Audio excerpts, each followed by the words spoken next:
মাত্র 0.7% ভোট কমে সারা ভারতে 63টি আসন হারিয়েছে বিজেপি। 2019 সালের তুলনায় হরিয়ানায় শেয়ার কমেছে 12.1%, আসন হারিয়েছে 5টি। রাজস্থানে ভোট শেয়ার কমেছে 9.83%, আসন কমেছে 10টি। উত্তরপ্রদেশে ভোট শেয়ার কমেছে 8.61%, আসন কমেছে 29টি। যদি উত্তর পূর্ব ভারতের দিকে চোখ রাখি তাহলে মণিপুরে ভোট কমেছে 17.75%, আসন কমেছে 1টি। তবে অষ্টাদশ লোকসভা নির্বাচনে রাজ্যের চিত্র ভিন্ন। রাজ্যের 2টি আসনেই বিজেপি প্রার্থীরা রেকর্ড ভোটে জয়ী হয়েছে। এবার পশ্চিম ত্রিপুরা আসনে বিজেপি প্রার্থী বিপ্লব কুমার দেব জয়ী হয়েছে 6,11,578 ভোটে। এই কেন্দ্রে 21.08% ভোট বেড়েছে বিজেপি। অন্যদিকে পূর্ব ত্রিপুরা আসনে কৃতি দেবী দেববর্মা জয়ী হয়েছে 4,86,819 ভোটে। এই কেন্দ্রে ভোট বেড়েছে 22.42%। যদি আমরা বিধানসভা ভিত্তিক নজর রাখি তাহলে দেখা যায় বিজেপি 59টি বিধানসভা কেন্দ্রে বিপুল ব্যবধানে জয়ী হয়েছে। একমাত্র কৈলাসহর বিধানসভা কেন্দ্রে লিড নিয়েছে সিপিআইএম প্রার্থী রাজেন্দ্র রিয়াং। পশ্চিম ত্রিপুরা আসনে যদি আমরা বিস্তারিতভাবে চোখ রাখি তাহলে দেখা যায় 30টি বিধানসভার মধ্যে সবগুলোতেই লিড নিয়েছে বিজেপি প্রার্থী। 11টি বিধানসভায় বিপ্লব কুমার দেব পেয়েছে 30,000-এরও বেশি ভোট। 14টি বিধানসভায় পেয়েছে 25,000 থেকে 30,000-এর মধ্যে ভোট। 4টি বিধানসভায় 20,000 থেকে 25,000-এর মধ্যে ভোট পেয়েছে বিজেপি প্রার্থী। একমাত্র একটি কেন্দ্রে পেয়েছে 20,000-এর নিচে ভোট। বিপ্লব কুমার দেব সবচেয়ে বেশি ভোট পেয়েছে 18 সূর্যমণিনগর বিধানসভা কেন্দ্রে, আর সবচেয়ে কম ভোট পেয়েছে 9 বনমালীপুর কেন্দ্রে। বিজেপির ভোট বিশ্লেষণের আরেকটি গুরুত্বপূর্ণ দিক দক্ষিণ ত্রিপুরা। পশ্চিম ত্রিপুরা আসন অন্তর্গত 3টি বিধানসভা কেন্দ্রে রাজনগর, বিলোনিয়া এবং শান্তির বাজারে বিজেপি ব্যাপক লিড নিয়েছে। 2023 বিধানসভা নির্বাচনে বিলোনিয়া বিধানসভা কেন্দ্র থেকে জয়ী হয়েছেন সিপিআইএম প্রার্থী দীপঙ্কর সেন। উনি 403 ভোটে হারিয়েছিলেন ওনার নিকটতম প্রতিদ্বন্দ্বী বিজেপি প্রার্থী গৌতম সরকারকে। সেই বিলোনিয়া লোকসভা নির্বাচনে বিজেপির লিড এবার 15,532টি ভোট। বরাবরই বামফ্রন্টের গড় হিসেবে পরিচিত বিলোনিয়ার গণদেবতারা এবার কেন রাখলেন ভরসা বিপ্লব কুমার দেবের ওপর, বিজেপির ওপর? চলুন তা নিয়ে একটু বিস্তারিত আলোচনা করা যাক। নমস্কার, আমি দীপেন আর আপনারা দেখছেন নিউজ ভ্যানগার্ড। আজ একটি বিশেষ টক শোতে আমার সাথে ভার্চুয়ালি জুড়ে গেছেন বিলোনিয়া মণ্ডলের সভাপতি গৌতম সরকার, বিশিষ্ট বিজেপি নেতৃত্ব গৌতম সরকার, এবং আমার সাথে আরো জুড়ে যাওয়ার কথা রয়েছে বিলোনিয়ার বিধায়ক তথা সিপিআইএম নেতৃত্ব দীপঙ্কর সেনের। গৌতম বাবু, স্বাগত আপনাকে। আপনাদের ভ্যানগার্ডকে আমি অসংখ্য অসংখ্য ধন্যবাদ জানাই এবং নমস্কার জানাই। গৌতম বাবু, যেটা প্রথমেই জানতে চাইবো আপনার কাছে, রাজ্যের আপনারা ভোটের আগে আপনারা বলছিলেন যে এবার আপনারা রেকর্ড ভোটে জয়ী হবেন, বিজেপির 2জন প্রার্থী রেকর্ড ভোটে জয়ী হবে। তবে যারা বিরোধী প্রার্থীরা 1 লাখও ভোট পাবে না বলে আপনারা দাবি করেছিলেন। বিরোধীরা 1 লাখের ওপর বেশি ভোট পেয়েছে। তবে আপনাদের জয় নিয়ে কতটা আপনি খুশি এবং আপনি এরকম ফলাফল আশা করেছিলেন? আমি বিলোনিয়া বিধানসভার কথা বলছি। বিলোনিয়া বিধানসভা আমরা যখন নির্বাচন শুরু হয়েছে তখন আমরা একটা টার্গেটে গিয়েছিলাম। আমাদের 23 নির্বাচনকে সামনে রেখে যে ভুলগুলি হয়েছে সেই ভুলকে শুধরিয়ে একটা আমরা টার্গেটে গিয়েছি যে আমরা এবার 10,000-এর অধিক পরিমাণে ভোটে আমরা জিতব। কারণ আমরা আমাদের কাজ আমরা শুরু করেছি। আমরা যে ভোটে জিতেছি আমাদের আশার থেকে অনেক বেশি ভোটে আমরা মানুষ আমাদেরকে ভোট দিয়েছে। আচ্ছা, আপনারা 10,000 টার্গেট করেছিলেন, সে জায়গায় আমরা দেখতে পাচ্ছি প্রায় 15,000-এর ওপর ভোট, 15,532 ভোটে বেশি লিড নিয়েছেন। এখন কথা হচ্ছে যে এই কৃতিত্ব কার? এই যে বিলোনিয়া বিশেষ করে বরাবরই বলা হয় যে বিলোনিয়া মানেই বামফ্রন্টের গড়, সেখানে এবারের গতবারও বিধানসভায় খুব কম মার্জিনে আপনি 403 ভোটে দীপঙ্কর সেনের কাছে হেরেছেন। সে জায়গায় এই যে কৃতিত্ব, এই 15,532টি ভোট লিড এবং টোটাল বিজেপি, আপনাদের জানিয়ে রাখি দর্শক বন্ধুরা, বিলোনিয়ায় কংগ্রেস প্রার্থী আশিস কুমার সাহা পেয়েছে 10,480টি ভোট এবং বিজেপি প্রার্থী বিপ্লব কুমার দেব পেয়েছে 26,012টি ভোট, অর্থাৎ 15,532টি ভোট বেশি পেয়েছে বিজেপি প্রার্থী বিপ্লব কুমার দেব। গৌতমবাবু, এই কৃতিত্ব কার বলে মনে করছেন? আমি প্রথমে এই কৃতিত্ব আমাদের যশস্বী প্রধানমন্ত্রী মোদীজির কৃতিত্ব। কারণ উনি যে উন্নয়ন আমাদের বিলোনিয়া বলুন সারা রাজ্যে বলুন যে করেছেন, তার জন্য মানুষ দুহাত করে আমাদেরকে আশীর্বাদ করেছে। গত নির্বাচনে বিধানসভায় মানুষ বিভ্রান্ত হয়ে গেছে। আয়াপড়ছি যে শব্দটা, সেই শব্দে মানুষ বিভ্রান্ত হয়ে কিছু ভুল করেছে বিলোনিয়া বিধানসভায়। সেই ভুলের খেসারত মানুষ এখন দিতে পারছে। তার জন্য মানুষ এবার আর ভুল করেনি, আর বিভ্রান্ত হয়নি। মানুষ দুহাত করে বিলোনিয়া বিধানসভায় গণদেবতারা আমাদেরকে ভোট দিয়েছে, পদ্মফুল চিহ্নে ভোট দিয়েছে।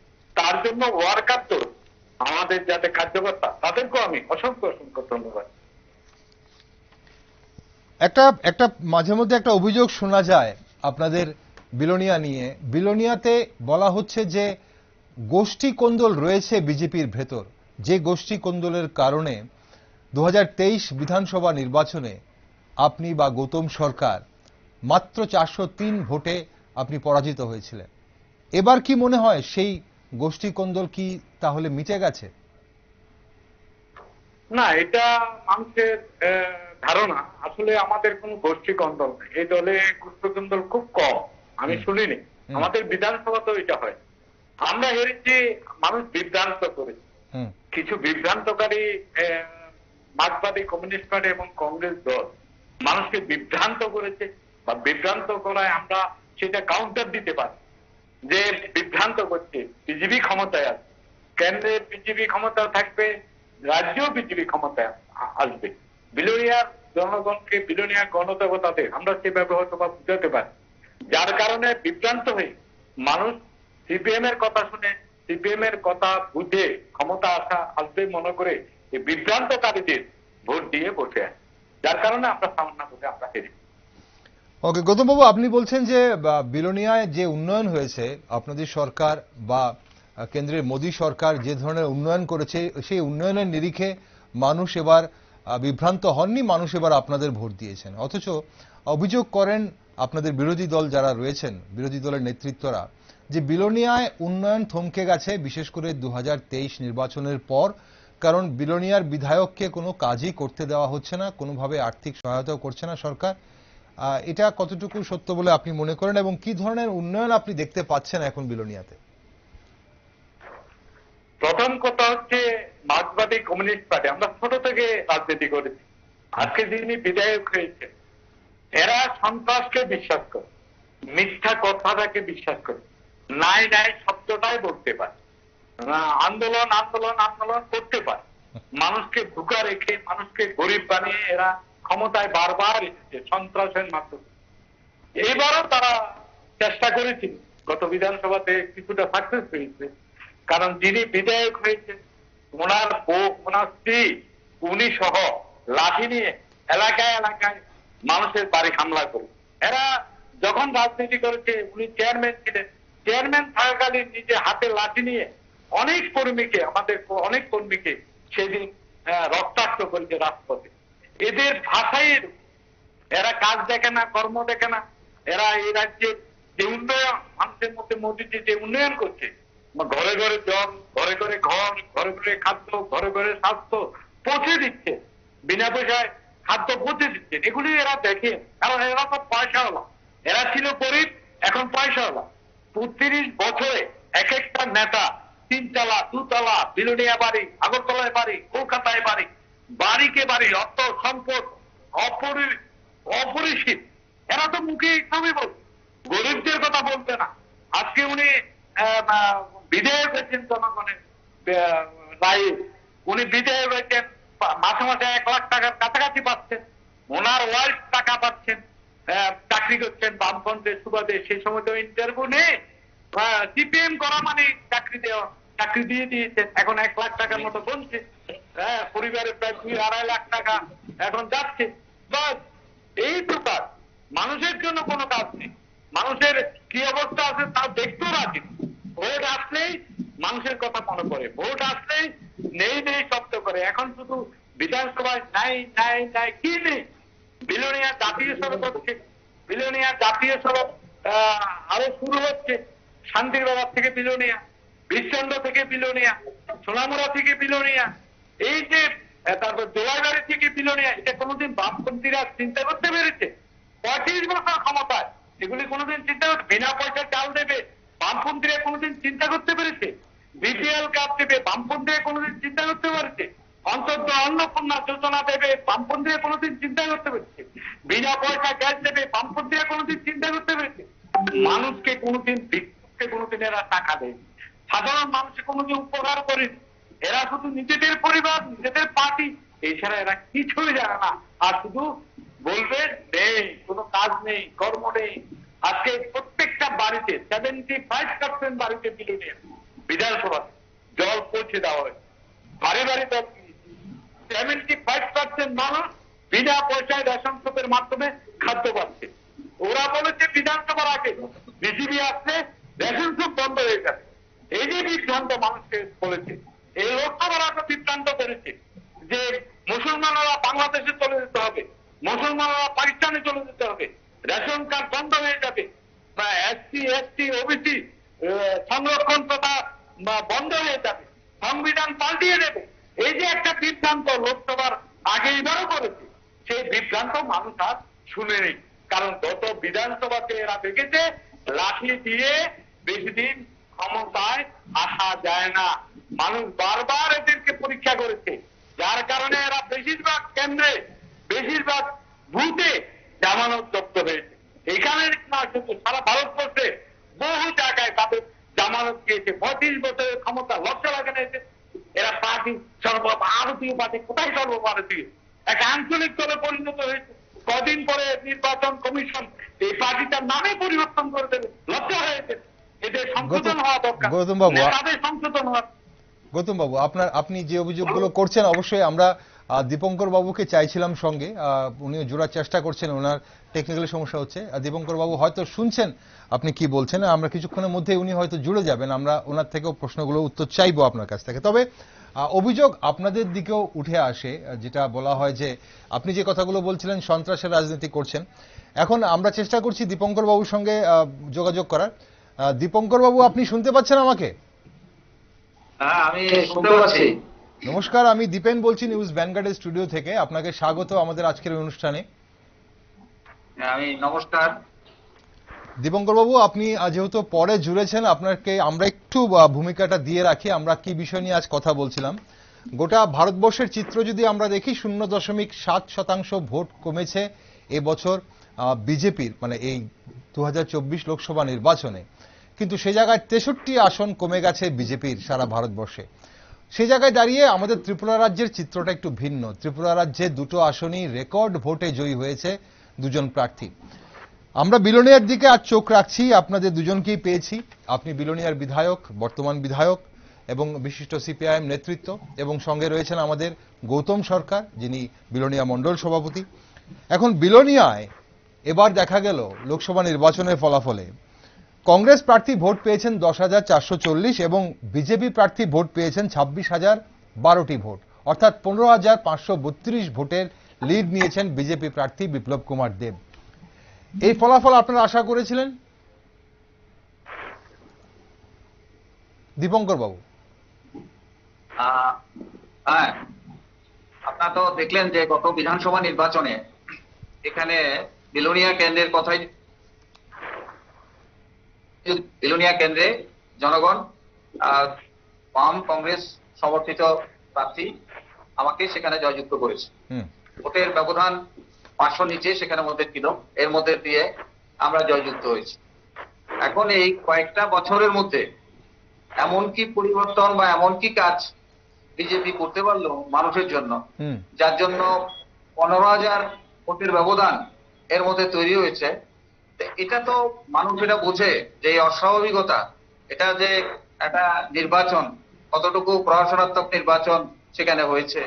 আর বিলোনিয়ার মানুষ এটা জানে যে এখানকার গণতান্ত্রিক পরিবেশ কি অবস্থার মধ্যে চলছে, এই জিনিসগুলো মানুষ সেখানের মধ্যে বোঝে। কাজেই আপনি যেভাবে আমাকে প্রশ্নটা করলেন, আমি সেই প্রশ্নটাই সেখানের মধ্যে তুলে দিলাম হুম যে এমন কি পরিবেশ তৈরি হয়েছে হুম। যে যার জন্য 15,000 ভোটের ব্যবধান সেখানে তৈরি হতে পারে, 15,000 লোক সেখানে বিজেপিকে ভোট দিয়ে দিতে পারে। কাজেই আমি এটা মনে করি যে নির্বাচনের যে সুষ্ঠু পরিবেশ, সেই পরিবেশটা বজায় ছিল না। একটা মানুষের স্বচ্ছতা নিয়ে যে একটা ভোট করা, এটা করতে পারেনি। মডেল বুথ, এখানে দক্ষিণ বিলোনিয়া মডেল বুথ বানিয়েছে। তার আগের দিন সন্ধ্যায়, ভোটের আগের দিন বাড়ি বাড়ি গিয়ে ধমক, ভোট কেন্দ্রে যেতে পারবেন না। প্রশাসন গেছেন, এসডিএম নিজে ছুটে গেছেন, রিটার্নিং অফিসার তারা প্রত্যক্ষ করেছেন, সেখানে পুলিশ অফিসাররা ছুটে গেছেন। এইভাবে প্রতিটা জায়গায় পরিবেশটা সেখানে মধ্যে তৈরি করেছে। সিপিআইএম এর ভোটার ভোটের দিন তাদেরকে ভোট কেন্দ্রে যেতে দেয়নি, এরকম অসংখ্য ঘটনা সেখানে আছে। কিছু কিছু জায়গায় আছে চাপটা এমন ছিল যে সেখানে আমাদের নেতৃত্ব পর্যন্ত তারা সেদিন বাড়ি থেকে বেরোতে পারেননি, তারা সেখানে মধ্যে ভোট দিতে পারেনি। আমি নাম নাই বললাম। কাজে এই ধরনের একটা পরিবেশের ব্যাপারে ভোট হয়েছে। আমাদের এজেন্ট যারা ছিল সেই এজেন্ট দিয়েছি, 3টে বেজেছে, বলছে যে না, বেরিয়ে যেতে হবে। কেন? এবার আমরা ভোট দেবো সেখানে। এবং দেখলেন সেখানে তারা সেই ভোটগুলো সেখানে ছাপ্পা ভোট সেখানে দিলেন। খালি যেটা নিয়ে গর্ব করতেন, এটা তো গর্বের বিষয় না। বিলোনিয়ার মানুষ তারা প্রত্যক্ষভাবে দেখেছেন যে যেখানে 500 ভোটের ব্যবধানে পিছিয়ে ছিল, আর এখন এমন কি উন্নয়ন, এমন কি কাজ করেছেন যার জন্য সেখানে 15,000 ভোটের ব্যবধান সেখানের মধ্যে তৈরি হতে পারে। ওকে এগুলো তো লজ্জাজনক বিষয়। দীপঙ্কর বাবু, আমরা বুঝতে পেরেছি আপনি কি হ্যাঁ। বলতে চেয়েছেন। এখন প্রশ্ন হচ্ছে যে এখানে আপনি যে কথাগুলো বলছেন সেখানে ভোটের সময় বা নির্বাচনের আগে পরে আমরা দেখেছি যিনি জাতীয় কংগ্রেস প্রার্থী পশ্চিম ত্রিপুরা আসনে আশিস কুমার সাহা এবং কংগ্রেস নেতৃত্বরা এই ধরনের অভিযোগ কিন্তু তুলেছিলেন, ভোট প্রহসনের অভিযোগ তুলেছিলেন। কিন্তু নির্বাচনের পর কিন্তু আপনার দলের রাজ্য স্তরের নেতৃত্বরা কিন্তু সে অর্থে কিন্তু তেমন অভিযোগ করেননি। কিন্তু যে অভিযোগগুলো আজ আপনি করছেন সেখানে সেরকম অভিযোগ কি উনি আপনার? নিজ অভিযোগটা কি করবে? আপনি সাধুবাদ ত্রিপুরার জানিয়েছেন। ইতিহাসটা দেখুন। না, ত্রিপুরার আমরা একজন একজন করে শুনবো, একজন আপনি একজন কি করে কোনোদিন শুনবো। দেখেছেন যে একটা প্রার্থী, ত্রিপুরা রাজ্যের কোন প্রার্থী 5 লাখ, 5.5 লাখ, 6 লাখ ভোটের ব্যবধানে জিতেছে? এটার বাস্তবতা ত্রিপুরা রাজ্যের ইতিহাসে আছে? কি বলবো এখানে, বলার কি আছে বলুন না? না মানে 5 লাখ, 5.5 লাখ ভোটের ব্যবধানে বিজেপির প্রার্থী জিতছে ত্রিপুরা রাজ্যের ইতিহাসে। এ ধরনের ঘটনা আপনি কোনোদিন শুনেছেন? মানুষ কি বলবে বলুন না? ওটা হাস্যস্কর ঘটনা। আচ্ছা, মানে আপনি বলছেন 5 লাখ ভোটে জিতেছে মানে হচ্ছে ভোট প্রহসন হয়েছে। আমরা আপনার এই প্রশ্নে একটু উত্তর নিয়ে নিই। আমাদের সঙ্গে গৌতম বাবু রয়েছেন, গৌতম সরকার রয়েছেন। গৌতম বাবু, ভোট প্রহসন করে আপনারা জয়লাভ করেছেন এবং এত ভোটে জিতেছেন বলে অভিযোগ করছেন দীপঙ্কর বাবু। দীপঙ্কর বাবুকে আমার প্রশ্ন, লোকসভা নির্বাচনের আগে কোন সন্ত্রাসের কথা বলেন? লোকসভা নির্বাচনের পরে কোন মানুষকে ভোট আটকিয়েছে এই কথা বলেন? আপনারা সাধুবাদ জানিয়েছেন, নির্বাচনে গণার পরে মানুষ রায় দিয়েছে কংগ্রেসের ক্যান্ডিডেট, এই কথা বলেছেন, মানুষকে ধন্যবাদ জানিয়েছেন। আর এখন দাঁড়িয়ে হারার পরে বলছেন কি এমন কাজ হয়েছে? আরে লাঠি ধরা হয়নি।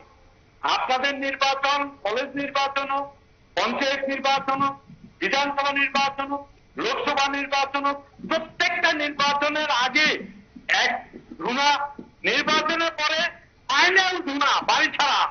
কত হাজার হাজার মানুষ বাড়ি ছাড়া হয়েছে। এই ধরনের অভিযোগ আপনি নিজে লাঠি ধরেছেন। আমরা একজন একজন করে শুনবো, একজন একজন করে শুনবো। এই ধরনের অভিযোগ এর আগে আসেননি। উনি নিজেও একজন প্রার্থী। উনি কিভাবে কাউন্টিং এ, গত কাউন্টিং এ দীপঙ্কর বাবু, আমি দুজনকে অনুরোধ করছি। এবং এবারও কাউন্টিং হলের ভেতরে,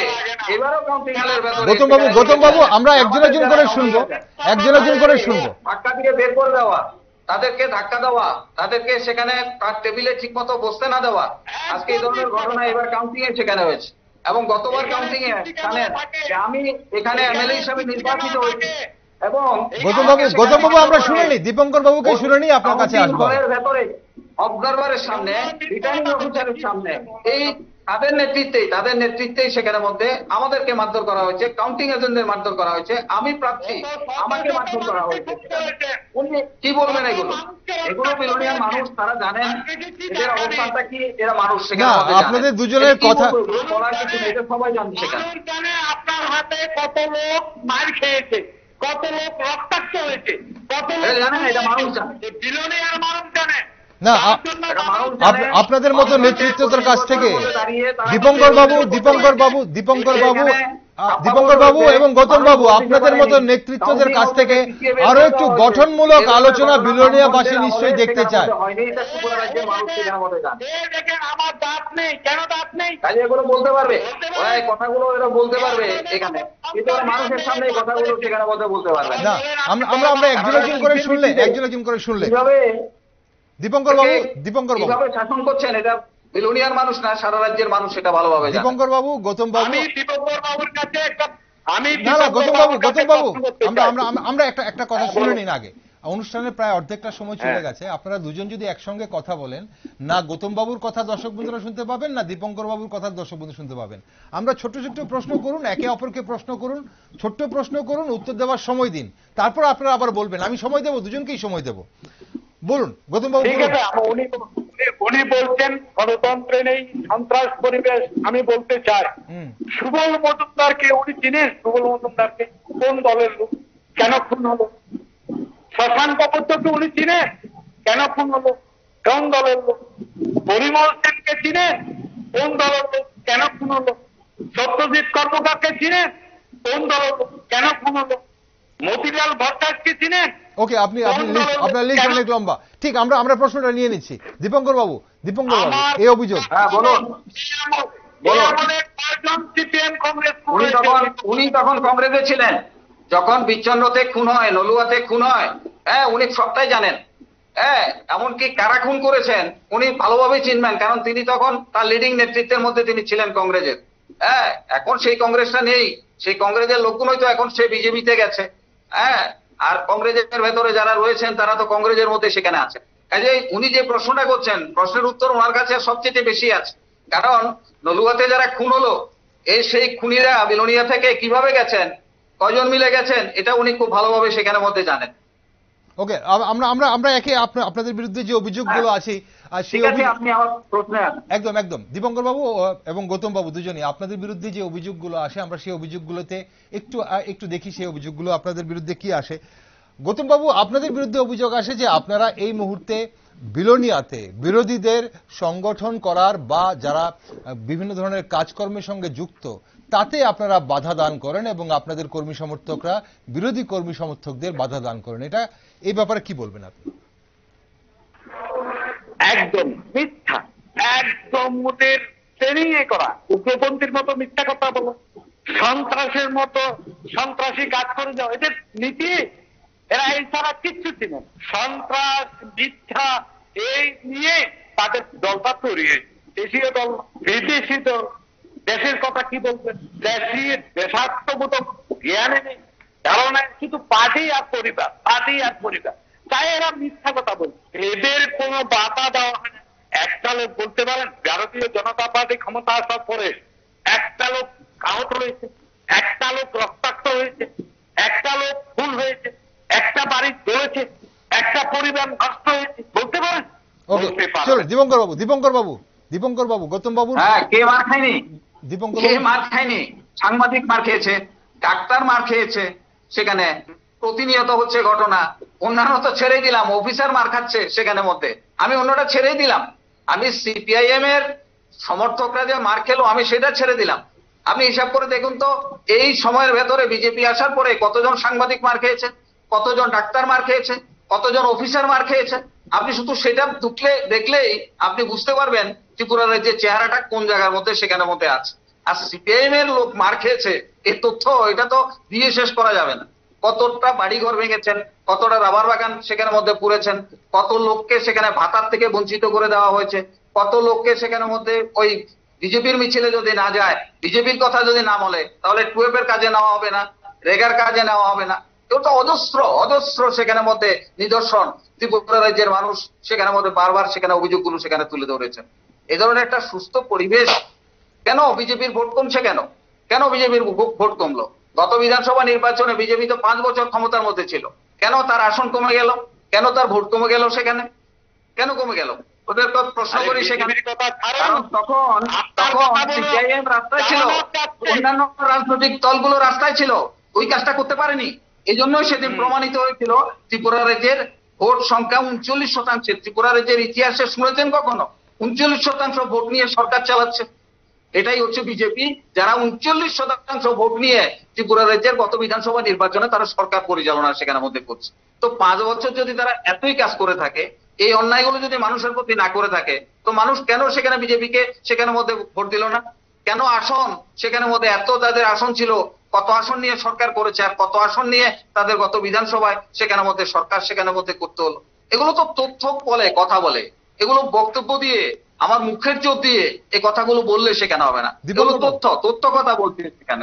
দীপঙ্কর বাবু, আপনাদের বিরুদ্ধে অভিযোগ এই মুহূর্তে আপনি 2023 পর থেকে আপনি বিধায়ক রয়েছেন, কি ধরনের উন্নয়নের কাজ করেছেন আপনি বিলোনিয়ার জন্য? উন্নয়ন তো সরকারটা করবে, বিধায়ক তো আলাদাভাবে উন্নয়ন করতে পারে না। গৌতম বাবু আপনার কাছে আসবো। গৌতম বাবু আপনার কাছে এখানে মধ্যে জানেন বিলোনিয়ার উন্নয়নের জন্য যা যা আমরা করেছিলাম সেই উন্নয়নটাকে এখন স্তব্ধ হয়ে গেছে। শুধু স্তব্ধ না, যতটুকু করেছিলাম এগুলো সব এখন শেষ, নতুন করে কোনো কিছু হচ্ছে না।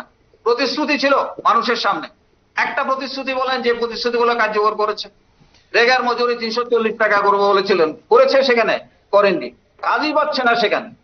39 দিন আপনি রিডিংটা দেখেন, পঞ্চায়েতের ক্ষেত্রে, পৌরসভার ক্ষেত্রে সেখানে আমাদের সময় 80 দিন 85 দিন আমরা টুয়েফে রেগাতে কাজ দিয়েছি, টুয়েফে পারিনি, টুয়েফে 60 দিন পর্যন্ত আমরা কাজ দিয়েছিলাম।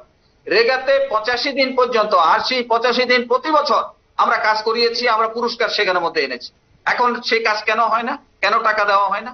কেন 39 দিন 23 দিন 24 দিন সেখানে মধ্যে কাজ? এখন আমার কথাটা শুনুন, এখন পর্যন্ত যদি হয়ে থাকে তাহলে পরে এই কাজটা কেন সেখানে মধ্যে হয় না?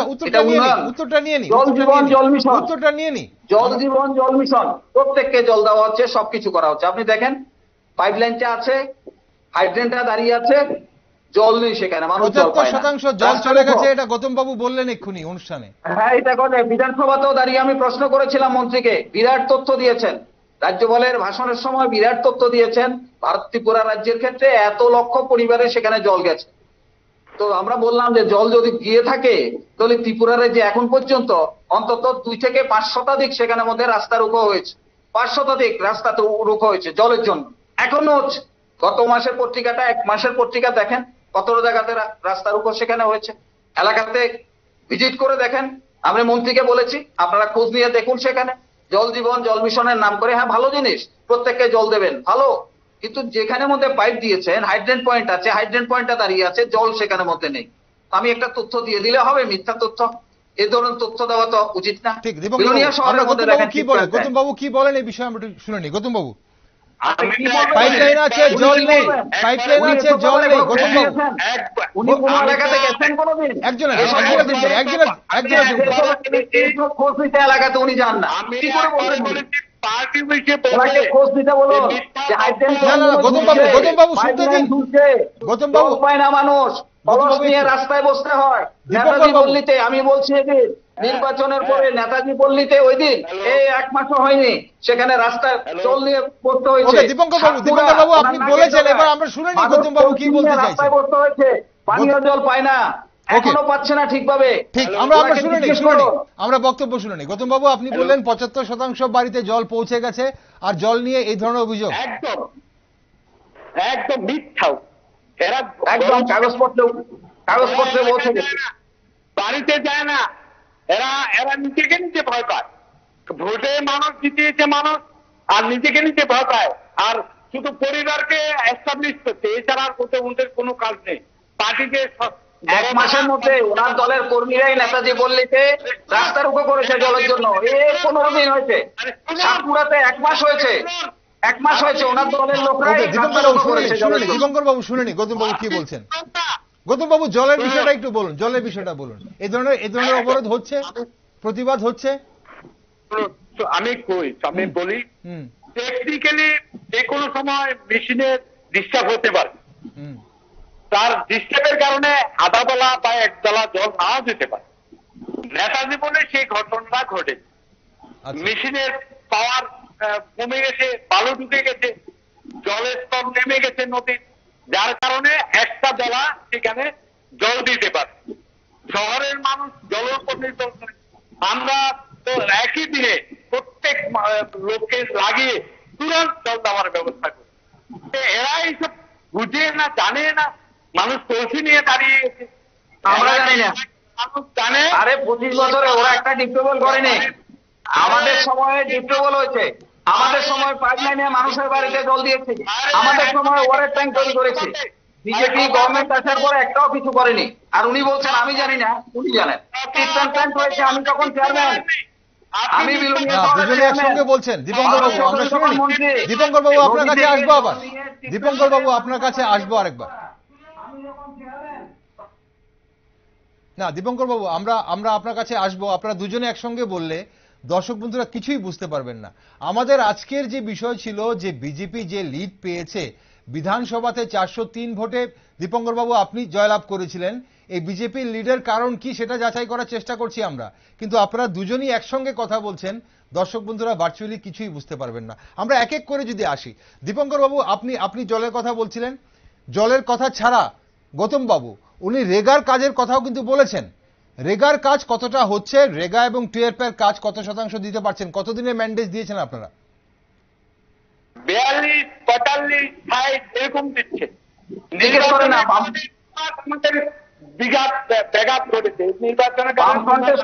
দীপঙ্কর বাবু আমরা শুনিনি, আপনি পরে বলবেন, আপনাকে সময় দেবো। দীপঙ্কর বাবু আপনাকে সময় দেবো, পরে বলবেন। সময় বড় বড় মিছিল দেখেছি, জিজ্ঞেস করেন না। 85 দিন রেকর্ড আছে, 80 দিন টাকা দিতে হবে, হিসাব নেই, শুধু দিতে হবে দিতে হবে। আমরা সিঙ্গেল ইঞ্জিনে 85 দিন কাজ দিয়েছি, 80 দিন কাজ দিয়েছি। আর এখন তিনি স্বীকার করছেন 40 দিন 42 দিন কাজ হয়। সেও এই কাজ সবাই পায় না। যারা বিজেপির সামনের সারিতে আছে তাদের 100 দিনের এন্ট্রি হয়ে যায় তাদের। আর সাধারণ পাবলিকের 28 দিন 29 দিন। উনি জানেন ভালো করে। গৌতম বাবু দীপঙ্কর বাবু, গৌতম বাবু দীপঙ্কর বাবু, আপনারা দুজনে একসঙ্গে কথা বলছেন। দীপঙ্কর বাবু আরো একটা অভিযোগ আপনার বিরুদ্ধে আছে। আপনি যেহেতু বিধায়ক সেখানে, যেহেতু পঞ্চায়েত নির্বাচন হয়তো কিছুদিনের মধ্যেই শুরু হয়ে যাবে, চিত্তামারা গ্রাম পঞ্চায়েত, আপনি পাইখোলা গ্রাম পঞ্চায়েত, আপনি বিধায়ক হওয়ার পর এইসব গ্রাম পঞ্চায়েতে আপনি গেছেন? হ্যাঁ গেছি। পাইখোলাতে এমএলএ ফান্ড থেকে আমরা নাট মন্দির তৈরি করে দিয়েছি। না গৌতম বাবু আমরা আসবো আপনার কাছে। গৌতম বাবু আপনার দুজনে মিলে কথা বলে প্রশ্নটা করেছেন, আমি পাইখোলায় গেছি। এখন বলেছে পূর্ব কলাবেরিয়া, পাইখোলা, চিত্তামারা, এসবিসি এইসব গ্রাম পঞ্চায়েতে আপনি গেছেন? হ্যাঁ, পাইখোলাতে এই গভর্নমেন্ট আসার পরে একটা ঈদ গাঁথতে পারেনি। পাইখোলা উন্নয়নের জন্য আমি 20 লাখ টাকা দিয়ে এমএলএ ফান্ড থেকে বাজারের ভেতরে নাট মন্দির তৈরি করে দিচ্ছি। ঈশানচন্দ্রনগরে নাট মন্দির কমপ্লিট হয়ে গেছে, এটা হচ্ছে। বাকিটাও 75 লাখ টাকার কাজের আস্তে আস্তে করে আমি সেগুলো দিচ্ছি। টাকা আসে না, গভর্নমেন্ট টাকা দেয় না। পাইখোলা স্কুলটা দ্বাদশ বিল্ডিং তৈরি হয়েছে বামফ্রন্টের সময়, তার বিল্ডিং আমরা তৈরি করেছি। পাইখোলা বাজার শেড আমরা তৈরি করেছি, সেখানকার বেকার শেড আমরা তৈরি করেছি, সেখানকার কমিউনিটি হল আমরা তৈরি করেছি, সেখানকার পঞ্চায়েত অফিস আমরা তৈরি করেছি। ওদের জিজ্ঞেস করুন কি করেছে ওরা, একটা কাজ। ঠিক, ওকে, আমরা জেনে নেব, জিজ্ঞেস করব। হাসপাতাল আমরা করেছি, ঠিক, আমরা জেনে নেব। গৌতম বাবু আপনি শুনলেন যা করা হয়েছে সব বামফ্রন্ট আমলে করা হয়েছে, এবং দীপঙ্কর বাবু বিধায়ক তহবিল থেকে করছেন, বলছেন সরকার কিছুই করছে না। দীপঙ্কর বাবু আমরা গৌতম বাবুকে শুনিনি, আমরা শুনিনি। সরকারের সময় এমএলএ ফান্ড থেকে নাটমন্দির তৈরি করে দিচ্ছি। না দীপঙ্কর বাবু এবার আমরা গৌতম বাবুকে শুনবো। আপনি বলেছেন, এবার গৌতম বাবুকে শুনবো। কোনো কাজ নেই, জিজ্ঞেস করুন না ওনাকে বলতে বলুন না। ওনার তো বাড়ি পাইখোলাতে, ওনার বাড়ি হচ্ছে পাইখোলাতে। উনি বলছেন আপনি একটু থামুন। বলুন গৌতমবাবু বলুন। উনি মন্ডলের সভাপতি, আর এমএলএ না হয়েও উনি এমএলএ এর মতো অ্যাক্টিং করছেন। না না না ঠিক আছে ঠিক আছে, আপনি আমরা শুনিনি গৌতমবাবু কি বলছেন। এমএলএ নিমন্ত্রণ পায় না, গৌতমবাবুর কথা শুনতে পাচ্ছি না, গৌতমবাবু কথা শুনতে পাচ্ছি না। গৌতমবাবু বলুন, গৌতমবাবু বলুন। দেখেন উনি ওনাদের কাছে দীপঙ্কর বাবু, গৌতম বাবুকে আপনি একটু বলতে দিন। আপনি একজন বিধায়ক, গৌতম বাবু আপনি যে কথাগুলো বললেন ওনাকে একটু বলতে দিন। আপনি প্রশ্ন করলেন ঠিক আছে, এবার ওনাকে একটু বলতে দিন, কারণ আমরা ওনার কথা বক্তব্য শুনবো, দর্শক বন্ধুরা বা যারা গণদেবতারা ওনারাও শুনবেন ওনার কথা, বিলোনিয়াবাসীর লোকরাও ওনার কথা শুনতে হবে। বলুন গৌতম বাবু বলুন, যা করেছে বামফ্রন্ট সরকার করেছে, আপনারা কিছু করেননি এই অভিযোগ। আমি বলছি পাইখোলা, প্রথম কথা হচ্ছে উনি বলেছেন পাইখোলা স্কুল করেছে, পাইখোলা জল দিয়েছে, পাইখোলা রাস্তা করেছে। 35 বছরে আপনারা তো কিছু কিছু করেননি, তা আপনারা টাকা কিছু কিছু করেছেন, এটা অস্বীকার। কিন্তু আমাদের আমলে পাইখোলা সায়েন্স বিল্ডিং হয়েছে, পাইখোলা সায়েন্স খুলেছে, পাইখোলা স্কুলের বাউন্ডারি হয়েছে, পাইখোলা নতুন রাস্তা কার্পেটিং ম্যাটেনিং হয়েছে, পাইখোলা শিব মন্দিরের রাস্তা পেপার ব্লক বসানো হচ্ছে, পাইখোলা ঘরে ঘরে জল যাচ্ছে, পাইখোলা আদর্শ গ্রাম হয়েছে আমাদের সরকারের আমলে। ওনারা বলছেন পাইখোলা কিচ্ছু হয়নি। পাইখোলা হচ্ছে না মানে পাইখোলা অনেক কিছু হচ্ছে, এবং পাইখোলা আদর্শ গ্রাম হয়েছে। আদর্শ গ্রামের সুবাদে 400 ঘর মানুষের বাড়ি বাড়ি গিয়েছে। 35 বছরে 10টা ঘর যায়নি, আজকে পাইখোলাতে 400-র উপরে ঘর যাচ্ছে। পাইখোলাতে 90% বাড়িতে জল যাচ্ছে। পাইখোলাতে 3-4 ডিস্ট্রিক্ট বসেছে, 7 মার্চেল বসেছে। উনি জানেন, উনি বিধায়ক, কিছু জানেন? পাইখোলাতে আগে তো উনি নাটক করেছেন, সাইকেলে করে হাঁটছেন, গরিব মানুষ সাইকেলে যাচ্ছেন। হ্যাঁ, মানুষের একটু ব্যক্তিগত নয়, আমরা একটু বিলোনিয়ার কথা শুনবো, বিলোনিয়ার কথা শুনবো। গাড়ি চালা করেন না, গাড়িতে যান আর আসেন, গাড়িতে যান আসেন। ওকে গৌতম বাবু আপনি বলেছেন, গৌতম বাবু আপনি বলেছেন। দীপঙ্কর বাবু আপনি বলুন, পাইখোলার কথা আপনি বললেন, চিত্তামারার কথা, কলাবেরিয়ার কথা। দীপঙ্কর বাবু শুনতে পাচ্ছেন আপনি আমাকে? চলুন, দীপঙ্কর বাবুর সঙ্গে যোগাযোগ খুব সম্ভবত বিচ্ছিন্ন হয়েছে। দীপঙ্কর বাবু আপনি শুনতে পাচ্ছেন আমাকে? ওকে চলুন, ওনাকে প্রশ্ন করতো বিচারপতি কোন আমলে কারা মেরেছেন বিচারপতিকে। ওনারা বলেছেন সাংবাদিক মার খায়, বিচারপতি মার খায়। বিচারপতি কোন আমলে মার খেয়েছে বলতে পারে? উনিও সঙ্গে ছিলেন, লাঠিনি। আজকে উনি গণতন্ত্রের পাঠ শিখাচ্ছেন, বিচারপতিকে মেরে গণতন্ত্রের পাঠ শিখাচ্ছেন। সাংবাদিকদের কতবার মেরেছে আমরা দেখেছি, আমরা খোদ বিলোনিয়ায় দেখেছি। আজকে কর্মচারীরাই অফিসে যেতে পারেনি, বামপন্থী লোক হতে হবে, বামপন্থী ডেলিগেটের কথা পড়তে হবে, নাহলে কর্মচারীরা যেতে পারবে না। পার্টি গিয়ে লেবি দিতে হবে, পার্টির টাকা দিতে হবে। আজকে টাকা আছে, কে বলতে পারবে? দীপঙ্কর রাও বলছে খাদ্য নেই, জল নেই, বাসস্থান নেই, বস্ত্র নেই, খাদ্য বিনা পয়সা দিচ্ছে সরকার। কোনদিন ভিক্ষুককে চাল দিয়েছে 35 বছরে? বড় বড় কথা বলছে দীপঙ্কর বাবু তারা। ওকে দীপঙ্কর বাবু খুব সম্ভবত আমাদের সঙ্গে জোড়ার চেষ্টা করছেন আরেকবার। আমরা দীপঙ্কর বাবুকে পাই কিনা আমরা অবশ্যই দেখব, কিন্তু তার আগে যেহেতু দীপঙ্কর বাবু এই মুহূর্তে নেই, গৌতম বাবু অভিযোগ আপনাদের বিরুদ্ধে আছে যে বিলোনিয়া হাসপাতালের উন্নয়নের জন্য বা বিলোনিয়া হাসপাতালের নানান বিষয়, এমনকি থানার বিষয়েও কিন্তু বারবার বিধায়ক কথা বলছেন, সরকারের কাছে দাবি করছেন, কিন্তু সেই দাবিগুলো রাখা হচ্ছে না। এবং থানার কর্মী নিয়োগের জন্য কিন্তু বিধায়ক বারবার দাবি জানাচ্ছেন, আপনারা সেই দাবিগুলোতে বা আপনাদের সরকার সেই দাবিগুলোতে কর্ণপাত করছে না, এই অভিযোগ রয়েছে আপনাদের বিরুদ্ধে। একদম না, সরকারের প্রসেসিং অনুযায়ী আমরা তো আর এরকম না। ওদের মনে হয়েছে বউকে চাকরি দিয়ে দাও, ওকে মনে হয়েছে শালাকে চাকরি দিয়ে দাও, ওকে মনে হয়েছে সমন্ধকে চাকরি দাও, শালা শালিকে চাকরি দিয়ে। এইভাবে সরকার চলে না, সরকার একটা প্রসেসিং এর মধ্যে দিয়ে চলে।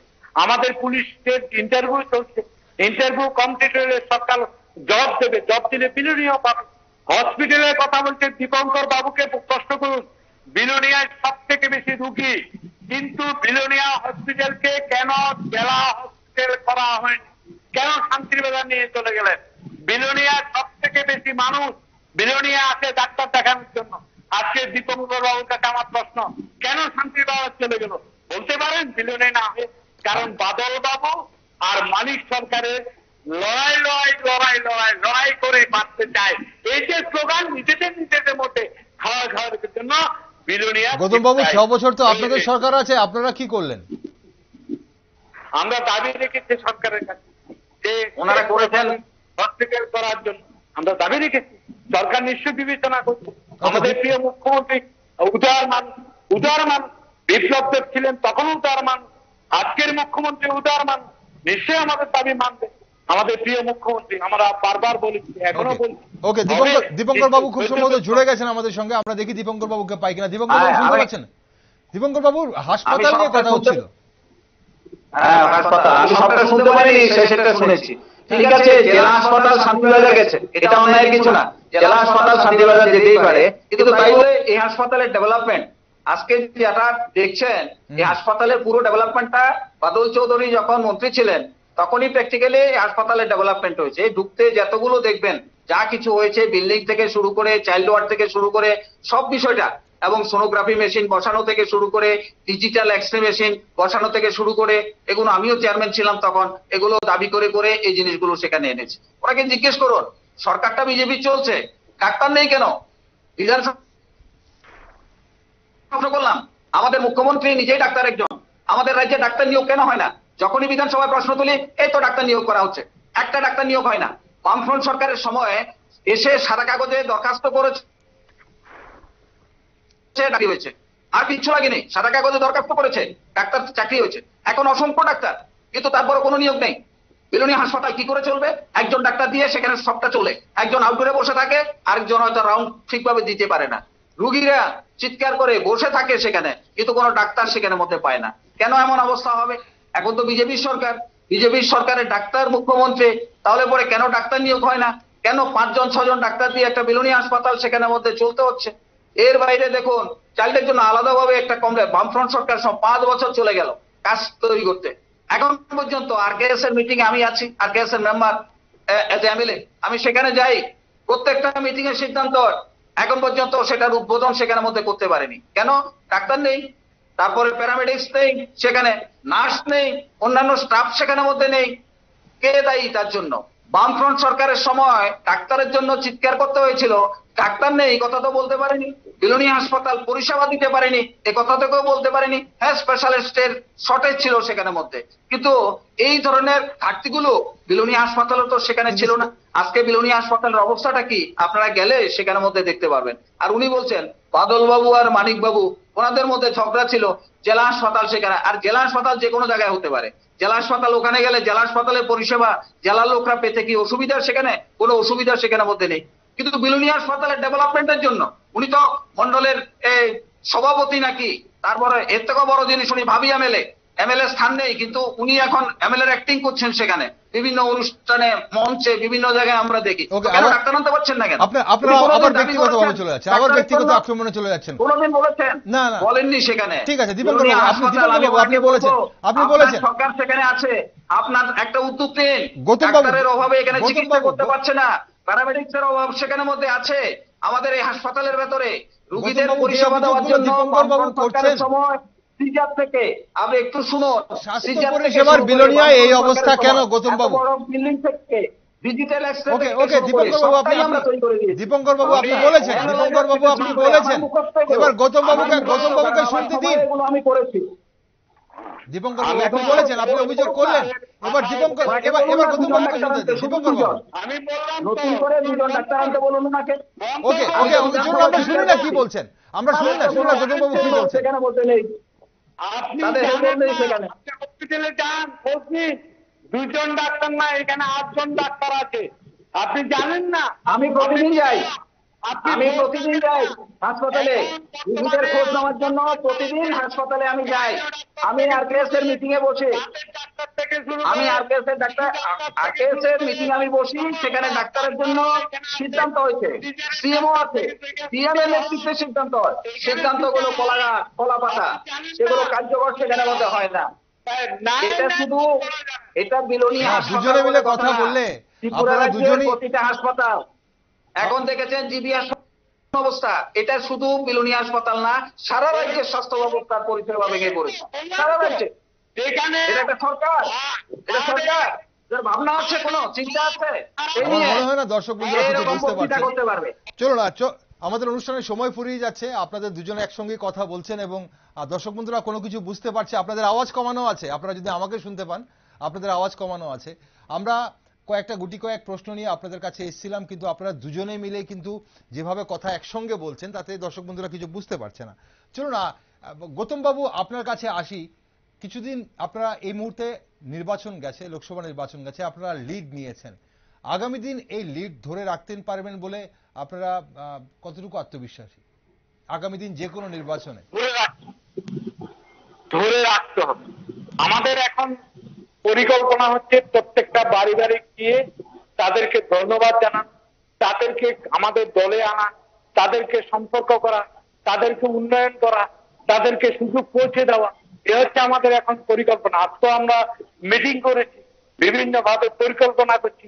এই লিড অপ্রত্যক্ষ আমাদের আশার উপরে, যেহেতু মানুষ আমাদেরকে ভোট দিয়েছে, তাদেরকে আমরা আগলে আমার প্রণাম জানি, ওনাদেরকে কথাবার্তা সুযোগ সুবিধা কি চায় ওনাদের কাছে গিয়ে আমরা সেটা জানবো, ওনাদেরকে সেই সুযোগ পৌঁছে দেওয়ার জন্য আমরা পঞ্চায়েত নির্বাচনের পরে ওনাদের কাছে আমরা পৌঁছে দেবো। এটা হচ্ছে গৌতম আমাদের বাবু আপনি বলছেন তাহলে 2023 বিধানসভা নির্বাচনের ফলাফলের পর আপনারা এই যেটা করেছেন হয়তো মানুষকে সুযোগ সুবিধা দিতে পারেননি, সেটা এখন দেবেন বলছেন, যেহেতু মানুষ ম্যান্ডেট দিয়েছে এবার আপনাদের।